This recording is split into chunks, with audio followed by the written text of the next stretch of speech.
ನಮಸ್ಕಾರ ಸ್ನೇಹಿತರೆ, ನಾನು ಈ ಹಿಂದೆ ಒಂದು ಕಂಪನಿಯಲ್ಲಿ ಬ್ರಾಂಚ್ ಇನ್ಚಾರ್ಜ್ ಆಗಿ ಕೆಲಸ ಮಾಡ್ತಾ ಇದ್ದೆ. ಸೊ ನನ್ನ ಅಂಡರ್ ಒಂದಿಷ್ಟು ಜನ ಕೆಲಸ ಮಾಡ್ತಾ ಇದ್ರು. ಅವರಿಗೆ ಸಂಬಂಧಪಟ್ಟಂತ ಸಮಸ್ಯೆನ ನನ್ನ ಹತ್ರನೇ ಹೇಳ್ಕೋಬೇಕಾಗಿತ್ತು. ಅವ್ರ ಸಂಬಳದ ವಿಷಯ ಇರ್ಬೋದು, ಪ್ರಮೋಷನ್ಸ್ ಇರ್ಬೋದು, ಎಲ್ಲದೂ ಕೂಡ ನನ್ನ ಹತ್ರನೇ ಬಂದು ಅವ್ರು ಡಿಸ್ಕಸ್ ಮಾಡಬೇಕಾಗಿತ್ತು.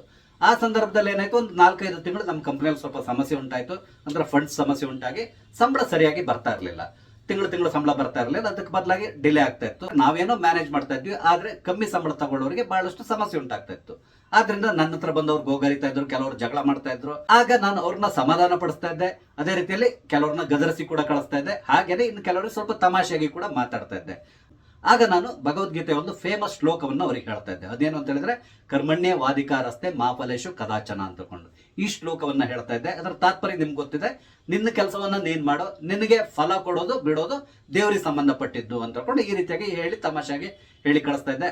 ಅದೇ ರೀತಿಯಲ್ಲಿ ಇನ್ನೊಂದು ಮಾತನ್ನು ಅವ್ರಿಗೆ ಹೇಳ್ತಾ ಇದ್ದೆ. ಅದೇನು ಅಂತ ಹೇಳಿದ್ರೆ, ನಿನ್ಗೆ ಕೊಟ್ಟಿರುವಂತಹ ಅಪಾಯಿಂಟ್ಮೆಂಟ್ ಲೆಟರ್ ಅಲ್ಲಿ ಎಲ್ಲಿಯಾದ್ರೂ ಕಂಪನಿ ತಿಂಗಳಿಗೆ ಸಂಬಳ ಕೊಡ್ತದೆ ಅಂತ ಕಮಿಟ್ ಮಾಡಿದ್ಯಾ? ಅದಕ್ಕೆ ಬದಲಾಗಿ ಪರ್ ಆನಮ್ ಅಂತ ಹಾಕಿರ್ತಾರೆ. ಅಂದ್ರೆ ವರ್ಷಕ್ಕೆ ನಿಂಗೆ ಇಷ್ಟು ಸಂಬಳ ಅಂತ ಕಂಪನಿ ಫಿಕ್ಸ್ ಮಾಡಿರ್ತದೆ. ಅದಕ್ಕೆ ಬದಲಾಗಿ ತಿಂಗಳು ಕೊಡ್ತೇನೆ ಅಂತ ಎಲ್ಲೂ ಕಮಿಟ್ ಮಾಡಿಲ್ಲ. ಇದನ್ನ ಅರ್ಥ ಮಾಡ್ಕೊ ಅಂತ ಹೇಳಿ ತಮಾಷೆಯಾಗಿ ಹೇಳಿ ಕಳಿಸ್ತಾ ಇದ್ದೆ. ಇದನ್ನ ನಾನು ಯಾಕೆ ಹೇಳ್ತಾ ಇದ್ದೇನೆ ಅಂತ ಹೇಳಿದ್ರೆ, ಮೊನ್ನೆ ಡಿ.ಕೆ. ಶಿವಕುಮಾರ್ ಅವರು ಒಂದು ಹೇಳಿಕೆಯನ್ನ ಕೊಟ್ಟರು.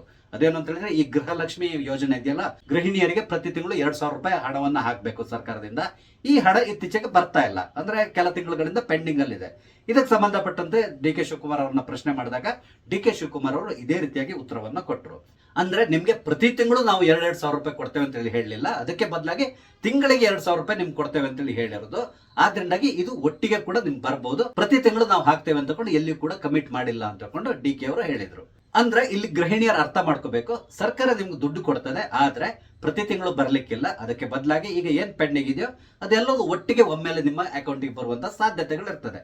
ಆದ್ರಿಂದಾಗೆ ದಯವಿಟ್ಟು ಸಂಯಮದಿಂದ ವೆಯ್ಟ್ ಮಾಡಿ. ಹಣ ಅಂತೂ ಬಂದೇ ಬರ್ತದೆ, ಆದ್ರೆ ಸ್ವಲ್ಪ ಡಿಲೇ ಆಗ್ಬಹುದು. ಇದನ್ನ ಅರ್ಥ ಮಾಡ್ಕೋಬೇಕು. ಹಾಗಾಗಿ ಡಿ.ಕೆ. ಶಿವಕುಮಾರ್ ಅವರು ಹೇಳಿರುವಂತಹ ಈ ಹೇಳಿಕೆ ಇದೆಯಲ್ಲ, ಇದನ್ನ ನೋಡಿದಾಗ ನಾನು ಕಂಪನಿಯಲ್ಲಿ ಯಾವ ರೀತಿ ಮಾತಾಡ್ತೇನೆ ಆ ಮಾತು ನನಗೆ ನೆನಪಿಗೆ ಬಂತು. ಆದ್ರಿಂದಾಗಿ ಈ ಒಂದು ವಿಷಯನ ನಿಮ್ ಜೊತೆ ಶೇರ್ ಮಾಡ್ಕೊತಾ ಇದ್ದೇನೆ.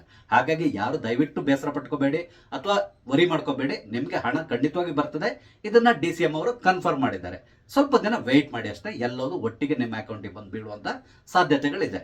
ಸ್ನೇಹಿತರೆ, ವಿಡಿಯೋ ಇಷ್ಟ ಆದ್ರೆ ಲೈಕ್ ಮಾಡಿ, ಶೇರ್ ಮಾಡಿ. ಹಾಗೆ ದಯವಿಟ್ಟು ನನ್ನ ಚಾನಲ್ ಸಬ್ಸ್ಕ್ರೈಬ್ ಮಾಡಿ. ನಮಸ್ತೆ, ಜೈ ಹಿಂದ್.